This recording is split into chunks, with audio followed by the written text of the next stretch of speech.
मुझे राजा होना चाहिए, मस्तिष्क ने कहा, मतलब कहानी का शीर्षक है मैं राजा हूं। मस्तिष्क बोला, शरीर का मस्तिष्क बोला कि मुझे राजा होना चाहिए क्योंकि मैं पूरे शरीर की व्यवस्था चलाता हूं, इसलिए मेरे बिना कुछ भी नहीं होगा। ऐसा किसने कहा? तब तक मुझे राजा होना चाहिए, खून ने कहा, शरीर का खून बोला नहीं, तुम राजा नहीं हो सकते, राजा तो मैं रहूंगा। क्यों? क्योंकि मैं ऑक्सीजन प्रवाहित करता हूं, मेरे बिना आपको जीवन के लिए प्राणवायु नहीं मिलने से आप बर्बाद हो जाएंगे, मर जाएंगे। तब तक मस्तिष्क ने अपनी बात कही, खून ने अपनी बात कही, तब तक तीसरे को गुस्सा आ गया। मुझे राजा होना चाहिए, मुंह बोला मुझे राजा होना चाहिए क्योंकि मैं भोजन को न खाऊं तो आपको शक्ति कैसे मिलेगी बताओ? राजा तो मैं मुंह बोला। तब तक दांत ने कहा मुझे राजा होना चाहिए क्योंकि भोजन को मैं न चबाऊं तो कैसे बचेगा? लड़ाई शुरू हो गई।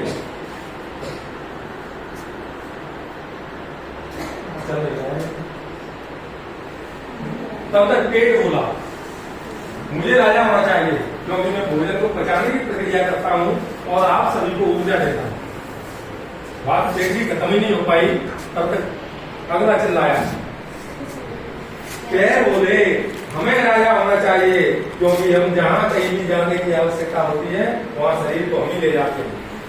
खाना हमारा खाए, पैर लेके नहीं जाए, मुंह खा के बता दे, नाक चबा के बता दे, पेट पचा के बता दे, मस्तिष्क सोचता रहेगा, पैर लेके नहीं जा रहे। तो पैर की भी सही है, अभी तक किसी की भी बात गलत नहीं है। आगे कौन बोला? तब तक आंखों ने कहा मुझे राजा होना चाहिए क्योंकि शरीर कहां जाता है यह हम ही दिखाती हैं। बात इसकी भी सही है। तब तक हाथ बोले हमें राजा होना चाहिए क्योंकि किसी का भी काम हमारे बिना नहीं हो सकता। हाथ बांध दो पीछे, अब खाओ सुअर की तरह। चलो आगे देखते हैं। शरीर के सभी अंगों ने इस तरह से आपस में लड़ना और एक दूसरे पर हंसना शुरू कर दिया। गुच्छा गुत्था हो गई। पैर ये कह रहे हैं मैं नहीं चल के जाने वाला, पैर चल के पहुंचे, हाथ कह रहे हैं मैं उठा के मुंह में देने वाला नहीं, मुंह बोला घुसेड़ दे मुंह में, मैं क्या चबा खोलूंगा ही नहीं मुंह। तब तक दांत बोले मैं चबाऊंगा ही नहीं। जैसे तैसे पेट में पटक दिया तो पेट उल्टी करने लगा। मस्तिष्क ने कहा मतलब मैं सोचूंगा ही नहीं, कुछ करके दिखा दो। आंखों ने कहा तो मैं खोलूंगी नहीं, अब करके दिखा दो। झगड़ा शुरू हो गया। जब झगड़ा शुरू हुआ वे एक दूसरे का अपमान करने लगे, गाली गलौज होना शुरू हो जाता है ऐसे टाइम में। फिर सबने कार्य करना बंद कर दिया। अब न पैर चलने को तैयार थे, न मुंह खाने को, न कान सुनने को। आंखों ने देखना छोड़ दिया और दिमाग ने सोचना भी छोड़ दिया। फिर कुछ लोगों के अंदर मस्तिष्क में भयानक दर्द था, पेट में अटन हो रही थी, पैरों को उठने नहीं करनी थी, आंखें पानी से भर गई, खुल भी नहीं रही थी और खून जहरीला थी।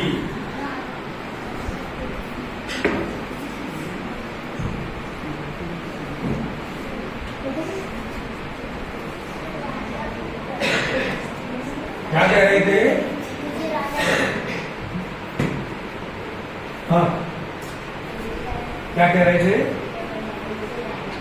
मुझे राजा बनना है। क्या बोल रहे थे? मुझे राजा बनना है, मैं शरीर सबसे महत्वपूर्ण अंग हूँ। बहुत बढ़िया, बैठ जाओ तीनों। हाँ क्या बोल रहे थे?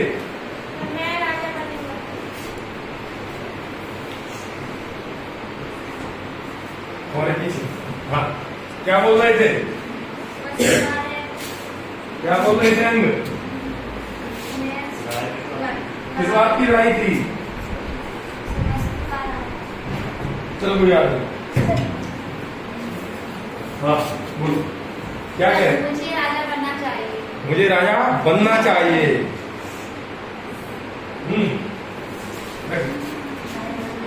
राजा बनना चाहिए। क्या लड़ाई थी? सब वो आपस में ये सोच रहे थे। क्या कह रहे थे? सोच नहीं रहे थे, कह रहे थे वो तो साफ साफ। क्या कह रहे थे? कि मैं बड़ा हूँ। मैं बड़ा हूँ। प्रश्न को दोबारा पढ़ो।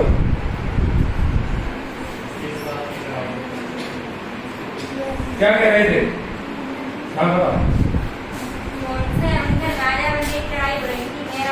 कि हाँ मैं राजा हूँ, मुझे राजा होना चाहिए, नहीं कह रहे थे मैं राजा हूँ। उसने तो घोषित ही कर दिया, वो बात भविष्य की नहीं है।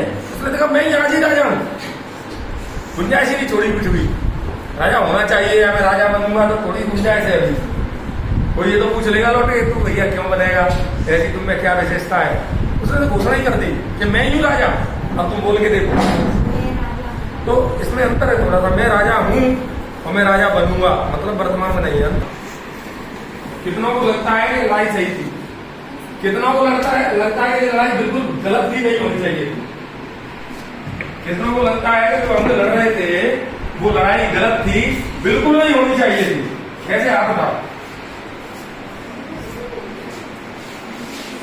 चलो अब जिसने हाथ नहीं उठाया उनसे मैं पूछूंगा कि तुम्हें उसमें गलत क्यों नहीं लग रहा है।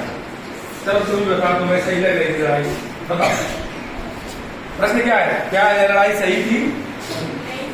तो फिर अक्सर उठा, मैंने यही तो कहा जिसको लड़ाई लग रहा है कि सही नहीं थी वो हाथ उठाओ। तो हाथ उठाने में क्या है? लड़ाई सही नहीं थी, सहमत हो इस बात से? तो सहमत है वो हाथ उठा दो। तो सब लोग इस बात पे सहमत हैं कि अनुभव की लड़ाई सही नहीं थी, बिल्कुल नहीं होनी चाहिए थी। बिल्कुल आई आपके क्लास कहाँ थे? खाना खा रहे, खाना खाते लोग हैं। चलो अब प्रश्न है, अगर तुम लोग कहते हाँ सही थी तो कारण बताना था, अब तुमने कहा सही नहीं थी तब भी कारण बताना है।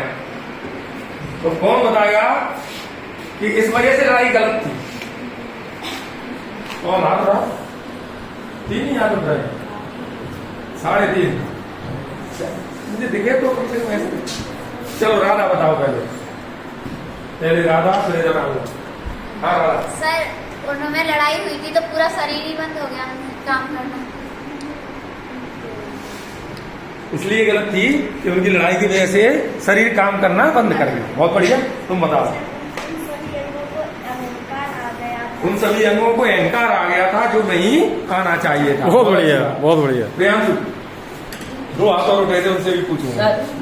ऐसे सभी राजा बनने की प्रक्रिया राजा बनने की प्रक्रिया चला रहे थे जो नहीं होना चाहिए था, और सभी अंग काम करना बंद हो गए। सभी अंग काम करना बंद हो गए। पीछे जिनके हाथ थे, तुम्हारा भी हाथ उठाएगा। आ जाओ यार, जब ये आना शुरू कर दिया जाना शुरू कर दिया।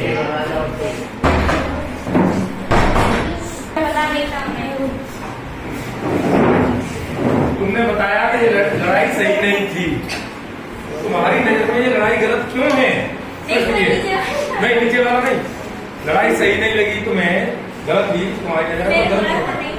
चलो तुमने बताया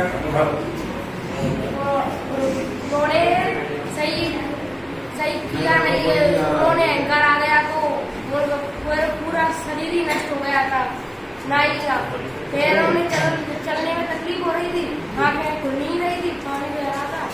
मतलब तुम्हारी सबकी नजर में एक ही बात निकल के आ रही है, लड़ाई इसलिए गलत थी, लड़ाई इसलिए गलत थी कि वास्तव में तो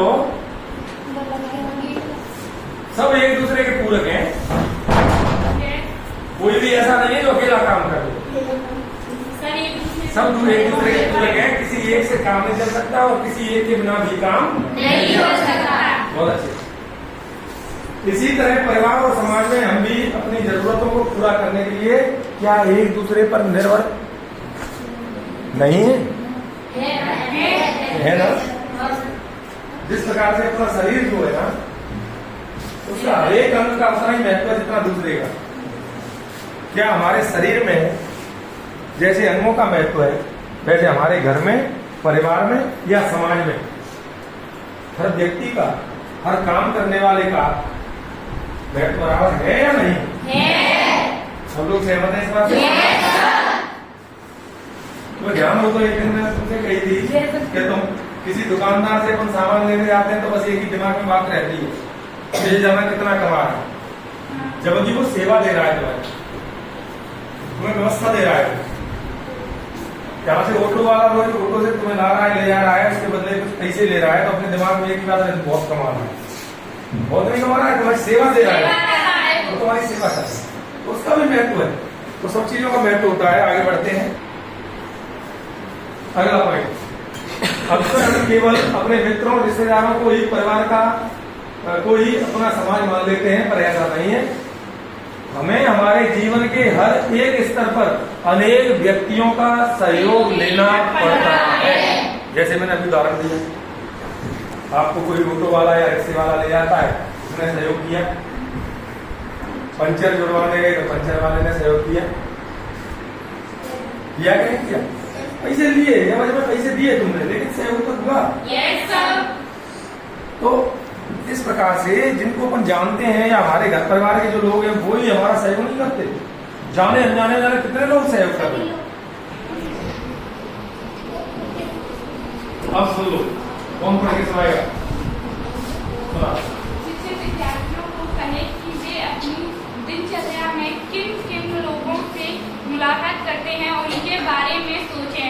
अपनी कॉपी में उन सभी लोगों के नाम उनके कार्यों के अनुसार लिखें जो उनके जीवन में कोई न कोई भूमिका निभाते हैं और जिनके होने से उन्हें जीवन के किसी न किसी पहलू में मदद या सुविधा मिलती है। संभावित उत्तर परिवार, दोस्त, रिश्तेदार, समाज की अन्य भूमिकाएं जैसे दुकानदार, दूधवाला, दर्जी, डॉक्टर आदि। समझ में आ गया?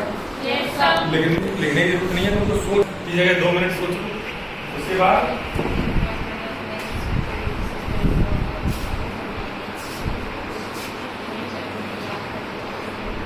समझ रहे हो क्या करना है अपन को?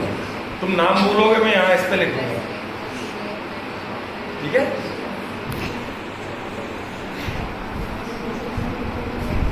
बोलो, हाथ उठाओ, कौन बता रहा है?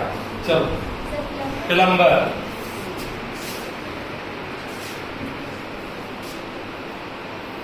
चलो एक हो गया प्लम्बर। कारपेंटर। कारपेंटर को क्या कहते हैं? चलो कारपेंटर लिखो।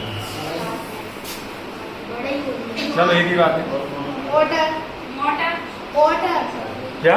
पोर्टर, पोर्टर, कुली, वही वाला ना। अगला इलेक्ट्रीशियन,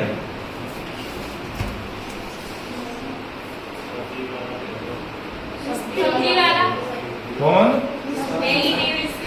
सब्जी वाला,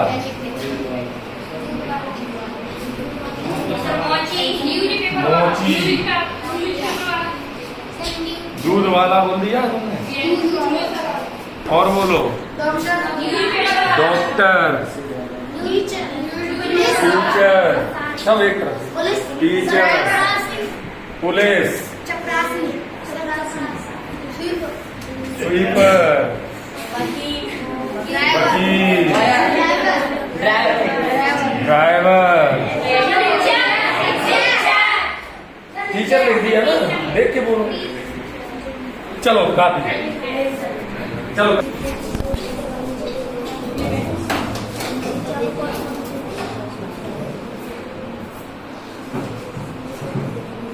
समाज में हर भूमिका का महत्व। अभी अपन ने जो नाम लिखे थे उसमें से सबसे ज्यादा महत्वपूर्ण कौन लगा दो? हाँ, तीनों से पूछो, तुम्हें कुछ लगा? हाँ, सबसे ज्यादा टीचर, तुम्हें डॉक्टर, तुम्हें टीचर, और किसी को? Doctor, teacher, teacher, teacher, teacher, teacher. जो भी बोलना चाहेगा सबकी सुनूंगा। सर तीनों, डॉक्टर, टीचर, तीसरा कौन? डॉक्टर टीचर दोनों बराबर में तूने। हाँ, टीचर, दोनों सब समान, सभी समान, सबकी सबकी जरूरत पड़ती है, सबका समान महत्व है, सबकी जरूरत। आगे सुई कहा करे तलवार, अरे ऐसे नहीं मुझे यार तरीका से नहीं कुछ और है। चलो नेट पे ढूंढो कोई सर देखना नेट पे पढ़ के सुना फिर रहीमत देख पड़े को लघु न दीजिए डाल जहाँ काम आवे सुई वहाँ करे तलवार।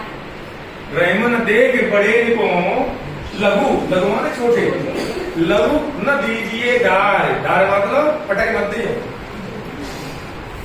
मतलब किसी छोटे तुम्हारी नजर में जो छोटा है उसके साथ जा रहे हो मोटरसाइकिल को बैठा है रास्ते में मिल गया कोई तुम्हारी नजर में बड़ा तुम्हें उतर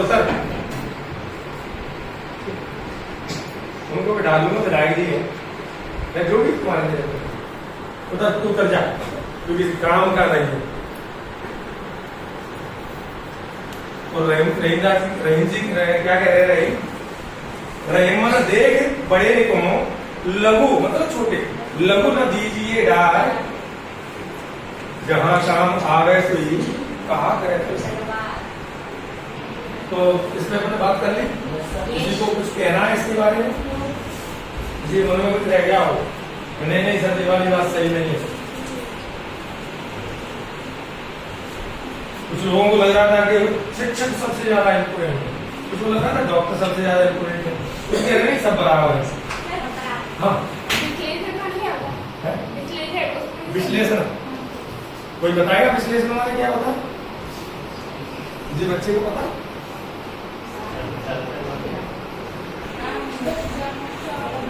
विश्लेषण का मतलब तोड़ मरोड़ के उसकी चीजों को बिल्कुल क्लियर कर देना बिल्कुल एक शब्द है उसकी भाव को निकाल लेना किसी बात पे चर्चा हो रही है तो उसकी मेरिट और डीमेरिट सब पे चर्चा कर लेना पूरी तरह से उसकी व्याख्या कर डालना क्या अच्छा है क्या बुरा है सब सिद्ध कर देना। विश्लेषण शब्द अपने आप में बहुत बड़ा शब्द है पूर्ण रूप से व्याख्या पूर्ण रूप से वर्णन।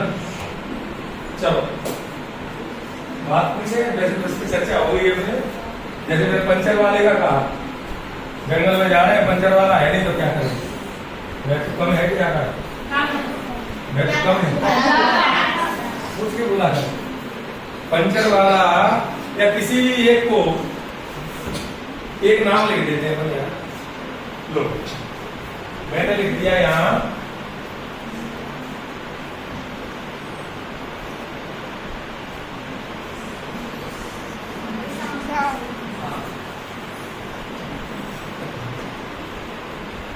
किसान ना हो तो क्या हो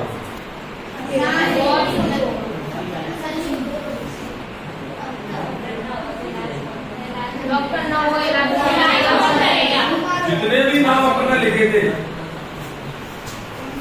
उनमें से किसी का भी नाम तुम लोगे तो कहीं ना कहीं फंस जाओ मतलब सबका होना जरूरी है। बहुत अच्छी मतलब कर रहे हैं ये बहुत जरूरी है ये बहुत महत्वपूर्ण है। अक्सर ऐसा होता है जिस काम को करने वाले यदि पैसा कमा ले तो उनको लगता है कि ये काम बहुत अच्छा है ये इज्जत वाला काम है ऐसा लगता है ना और कोई गरीब रह जाए उस काम को करने वाला तो उनको लगता है कि बड़ा बेकार काम है या जिसका कोई महत्व नहीं है। क्या ये बात सही है? ऐसा सोचना सही है? ऐसा नहीं सोचना चाहिए ना। चलो आगे देखा अपन ने चर्चा की वो किसी ना किसी रूप में अपन को सहयोग करते हैं वो किसी ना किसी रूप में अपन को सहयोग करते हैं। कोई भी किसी का भी नाम लोगे तो पता चलेगा कि ये हमारा किसी ना किसी रूप में सहयोग है। जैसे मैंने कहा अपन क्या बनाने वाला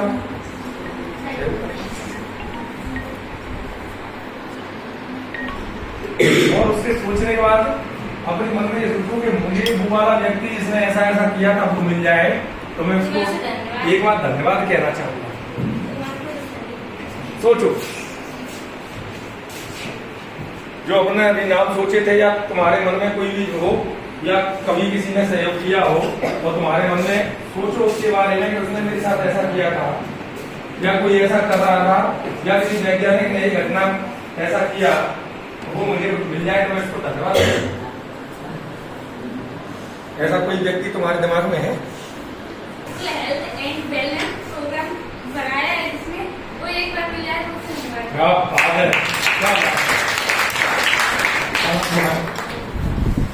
एक डॉक्टर थे, उन्होंने जब ये मैं दूसरी बार पढ़ता था वहाँ पर लगी थी और उसमें डॉक्टर ने वो फ्री में इलाज किया था।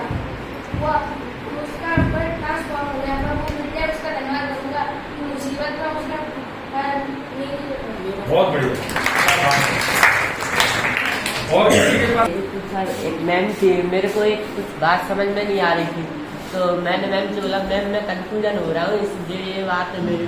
मैम बोलती कि कॉन्फिडेंस रखो, आप बिल्कुल सही हो जाओगे। मैं एक बात कहती हूँ, आप अपने आगे का रास्ता देख के चल, वो मिल जाए। मैं उन्हें धन्यवाद देना चाहता हूँ। गोपाल गए ना, वहाँ पे मैडम मिली हमें, उन्होंने हमें सिखाया जो हमें द्वारा मिल जाए। मैडम मैं उसे धन्यवाद देना चाहती हूँ।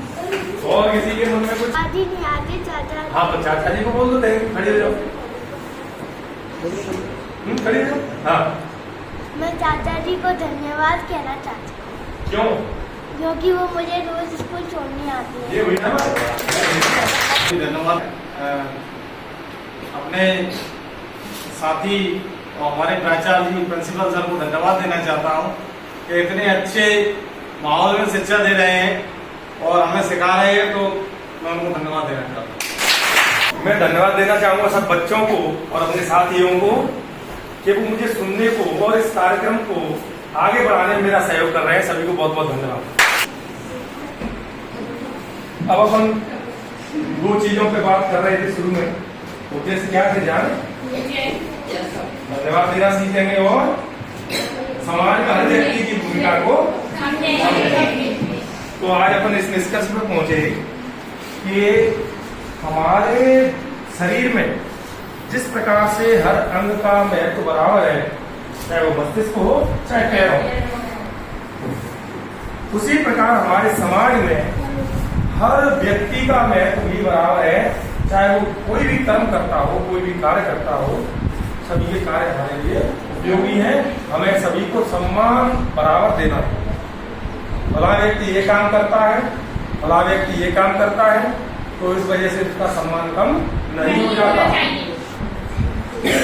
कोई भी एक उदाहरण। दूसरी बात भिखारी किस काम करता है? बता। भिखारी वास्तव में इच्छा वृत्ति जो पैदा हुई वो केवल इसलिए पैदा हुई थी कि हमारी संस्कृति में या किसी भी संस्कृति में कोई भी भूखा न सोए। भूखे पेट जग तो सकता है आदमी, लेकिन भूखे पेट न सोए, इस व्यवस्था में भिक्षावृत्ति को किया गया। यदि कोई भूखा है दिन भर से, तो हमारे समाज में व्यवस्था कर दी गई कि वो अपनी भूख मिटाने के लिए भिक्षा प्राप्त कर सकता है, व्यवसाय के रूप में नहीं। वो व्यवस्था थी।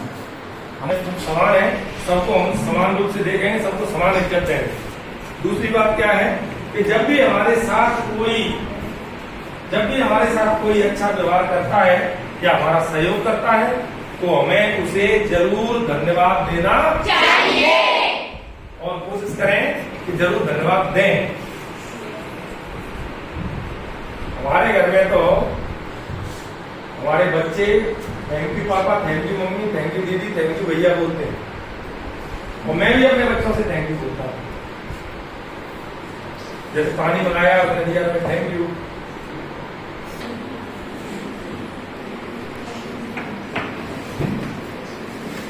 सभी व्यक्तियों को समाज में अपने योगदान के लिए बराबरी का सम्मान मिलना चाहिए। कोई काम व्यवसाय समाज में दूसरे से कम महत्वपूर्ण नहीं होता। जो लोग हमारे जीवन में छोटी सी भी भूमिका निभाते हो, उनके प्रति हमें सम्मान का भाव रखना चाहिए और कभी कभी धन्यवाद भी देना चाहिए। बार बार नहीं दे पा रहे तो कभी कभी दे दो, सामने लाते हैं।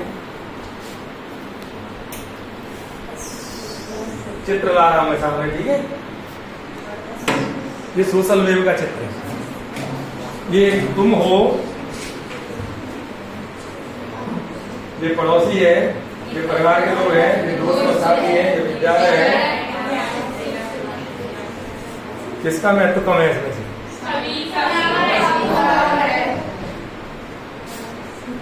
देखो ध्यान से, इसमें लगता है कि नहीं नहीं ये कोई काम के नहीं, नहीं नहीं नहीं ये भी पड़ोसी कोई काम के नहीं। बिल्कुल सही बात है। मालूम क्यों नहीं है? ना ना ना, क्यों नहीं है मैं बता रहा हूँ, कारण बता रहा हूँ। क्योंकि हमने पड़ोसी को आज तक धन्यवाद नहीं बोला। इसलिए काम के नहीं, पड़ोसी इसीलिए काम के नहीं। जिस दिन धन्यवाद बोलना शुरू कर दोगे पड़ोसी काम को शब्द आ जाता है उसके पास करना पड़ेगा। यदि कोई किसी ने हमारा सहयोग किया है, पानी का गिलास भी दिया है, थैंक यू बोलो। वेटर पानी लाता है, थैंक यू बोलो। कोई भी लाता है, कोई भी सहयोग कर रहा है तुम्हारा, बेशक उसी का काम है, वो उसका काम है, लेकिन तुम्हारा भी कुछ दायित्व है, काम है तुम्हारा। थैंक यू बोलना तुम्हारा काम है, बोलो। जैसे सर पर आगे निकले तुम्हारे क्लास से, सर का तो काम है, पढ़ाना पड़ेगा,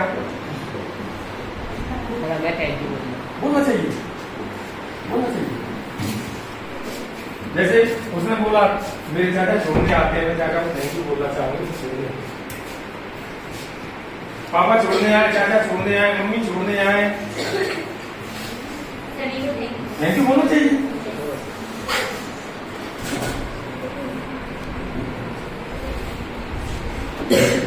कौन पढ़ के सुनाएगा इसको?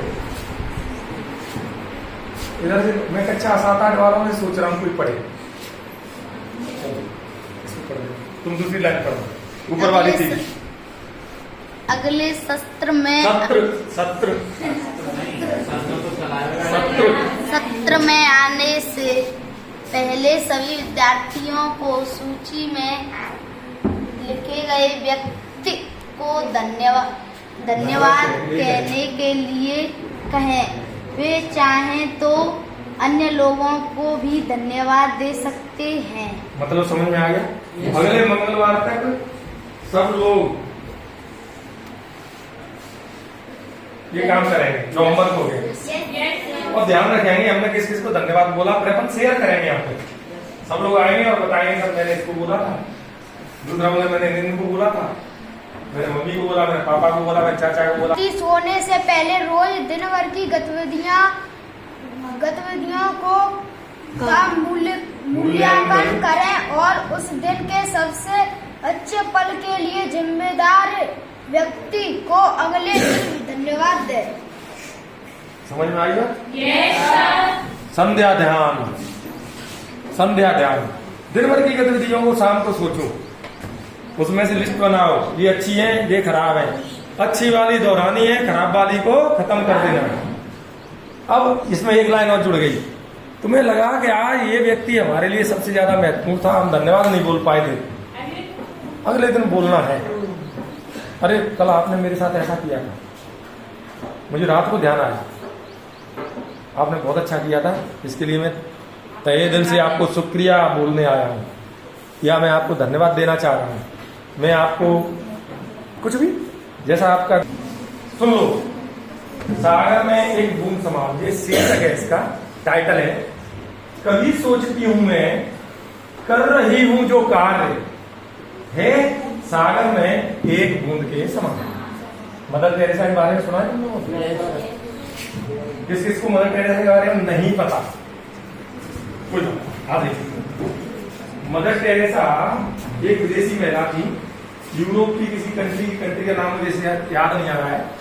कलकत्ता में रहने लगी और वहां पे समाज सेवा करने लगी, और उन्होंने एक समाज सेवी संस्था बनाई और पूरा जीवन लोगों के समाज सेवा में ही निकाल दिया। बीमारों, दुखी, परेशान लोगों की सेवा। अब वो क्या कह रही है वो अब समझ में आएगी। चलता वो कह रही है कभी सोचती हूं मैं कर रही हूं जो कार्य है सागर में एक बूंद के समान, पर यदि होती ना वह बूंद भी तो सागर में कमी होती उस बूंद जितनी ही। मतलब क्या कह रही है वो कह रही है यदि मैंने अपने हिस्से का ये काम नहीं किया होता तो सागर में उस बूंद की कमी होती। मतलब मैंने ये अपना काम नहीं किया होता तो ये काम नहीं हो रहा होता। मतलब इस काम का भी महत्व तो है, ऐसा नहीं है कि इसका महत्व तो खत्म हो गया, ये सब छोटा है लेकिन महत्व तो है। आगे कह रही है हमें नहीं सोचना सेवा करते वक्त संख्या के बारे में, यदि सेवा की एक इंसान की भी इस क्षण में तो काफी है। मतलब समझ गए, अगर आपने अपने जीवन के दौरान किसी एक इंसान की भी सेवा कर ली तो काफी है। जरूरी नहीं है कि 5,000 की करो, 50,000 की करो। भगवान करे कि कभी किसी को हमारी सेवा की जरूरत ही नहीं पड़े, इससे अच्छा क्या होगा समाज के लिए? इससे अच्छा क्या होगा समाज के लिए कि कुछ ऐसे लोग ही नहीं हो समाज में जिनको सेवा की जरूरत पड़े। वो ज्यादा अच्छा होगा कि ज्यादा अच्छा होगा कि लोगों को सेवा की जरूरत पड़े और मैं अपनी संख्या बढ़ा लूं। पहले वाला ज्यादा अच्छा है। तो वो यही कह रहे हैं, वो यही कहना चाह रही है हमें नहीं सोचना सेवा करते वक्त संख्या के बारे में, यदि सेवा की एक इंसान की भी इस क्षण में तो काफी है। कितना सुंदर होगा यह जीवन यदि हम पूरक बने। मैं जो करती हूं शायद आप नहीं कर सकते वह, और जो कर सकते हो आप मैं नहीं कर सकती वह। कहना क्या चाह रही है वो कि जो आप कर सकते हो मुझसे नहीं होता और मैं कर सकता हूं आपसे नहीं होता। तो क्यों ना वो अंधे लंगड़े वाली कहानी याद करें। एक अंधा था एक लंगड़ा था, दोनों को दूसरे शहर में जाना था। अंधा देख नहीं सकता था, लंगड़ा चल नहीं सकता था, तो उनने एक युक्ति सूझी। लंगड़ा अंधे के कंधों पे बैठ गया। लंगड़ा रास्ता बताता जाता था, अंधा उसके अनुसार चलता जाता था, दोनों दूसरे शहर में पहुंच गए। तो जीवन भी इस अंधे और लंगड़े की कहानी की तरह है। हमें हर समय एक दूसरे के पूरक बन के रहना चाहिए। मुझे मैथ आता है, मैं तुम्हें मैथ सिखा दूंगा। तुम्हें साइंस आती है तो मुझे साइंस बता दो। हम दोनों मैथ और साइंस दोनों सीख जाएंगे। तुम्हें इंग्लिश आती है तो मुझे इंग्लिश सिखा दो, मुझे हिंदी आती है तो हिंदी सिखा देता हूं। यदि इस भाव के साथ काम करोगे तो सब कुछ सीख जाओगे। तो इस प्रकार वो कहना चाह रही है तो क्यों ना हम, कितना सुंदर होगा यह जीवन यदि हम पूरक बने। पूरक मतलब तुम्हारी जगह मैं और मेरी जगह तुम, या तुम्हारे लिए मैं उपयोगी बनूं और मेरे लिए तुम। आगे हर एक मनुष्य की विशेष शक्ति और सामर्थ्य है, करें जो काम भावना से बना सकते हैं हम दुनिया को बेहतर। उन्होंने कहा है कि हर एक व्यक्ति जो होता है उसकी विशेष सामर्थ्य होती है, विशेष शक्ति होती है। तो जिसके अंदर जिस क्षेत्र में सामर्थ्य है, जिस क्षेत्र में उसमें शक्ति है, वो अपनी शक्ति का भरपूर प्रयोग करे और लोगों का सहयोग करे। दूसरे में दूसरी शक्ति है, वो अपनी शक्ति का भरपूर सहयोग करे और दूसरों का सहयोग करे। तो समाज कितना अच्छा हो जाएगा, कितना सुंदर हो जाएगा।